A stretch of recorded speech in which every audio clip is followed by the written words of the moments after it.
આ પ્રસંગે કાયદા મંત્રી નવનિયુક્ત શ્રી કૌશિકભાઈ વેકરિયા ખાસ ઉપસ્થિત રહ્યા હતા તેમજ સ્વયંભૂ 11 ગામનાની ધર્મપ્રેમી જનતાએ મહાપ્રસાદ લીધો હતો। શ્રી દાનગીગેવ જન્મભૂમિ ચેરિટેબલ ટ્રસ્ટ દ્વારા આયોજિત ત્રિદિવસીય યજ્ઞ અને મૂર્તિ પ્રતિષ્ઠા મહોત્સવ રામપુર મુકામે યોજાયો હતો જેમાં સત્તાધારના સંત શ્રી આપાગીગાના જન્મસ્થળ રામપુર મુકામે આપાગીગાની મૂર્તિ પ્રતિષ્ઠાનું ભવ્ય આયોજન કરવામાં આવ્યું હતું। સૌ ગામ લોકો સાથે મળી આયોજન કરવામાં આવ્યું હતું જેમાં ચૂડા સોરઠ ગામના ગદે સમાજ દ્વારા નેજા નિશાન ચડાવવામાં આવ્યું હતું અને રક્તદાન કેમ્પનું પણ સુંદર આયોજન કરવામાં આવ્યું હતું તેમજ અનેક સંતોની પણ પધરામણી કરી હતી અને માનવ મહેરામણ ઉમટ્યો હતો। રાસ ગરબાની રમઝટ સાથે તેમજ રાત્રે સંતવાણીનું પણ ભવ્ય આયોજન કરવામાં આવ્યું હતું।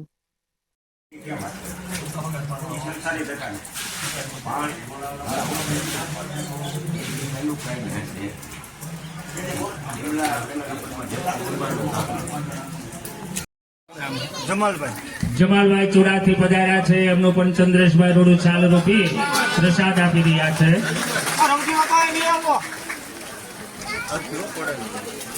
રમેશભાઈ ગેવરિયા તોરી, રમેશભાઈ ગેવરિયા તોરી મંડપ સર્વિસ વાળા અત્રે હાજર હોય તો જલ્દીથી જલ્દી પધારો।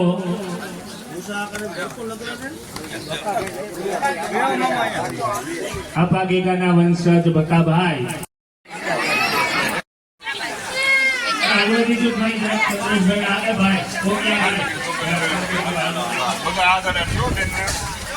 आलो शिवभाई को गले साथ में लियो शिवभाई को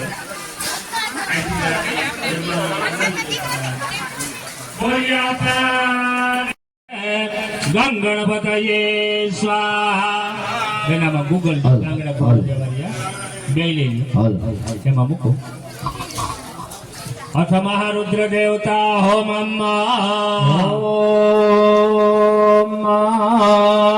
जटाटवी गलज्वल प्रवाहि पावित स्थले गलेवलंब्य लंबितं भुज